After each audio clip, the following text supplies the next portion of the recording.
side. Great if you're at work. You just face your desk or chair.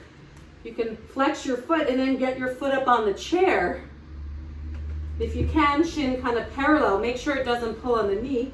If you have a wall, you can even lean a little forward, stretch the back calf. Okay, it's another way to open the hip for those that are uncomfortable on the ground. So try either version, seated or standing.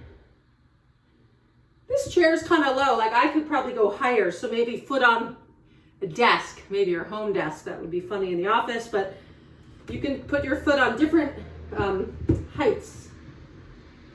If you want to try it as a balance, if you can go higher than the chair, you can hold, if you're standing on the left side of chair, you can hold the left foot in the right hand, left hand under the knee, and then you're balancing, and then you could try to lift the leg. I know this sounds a little hard for some of you. You could do it seated too, and then you can rock the knee back and forth. This turns into leg around the head pose if you keep going up.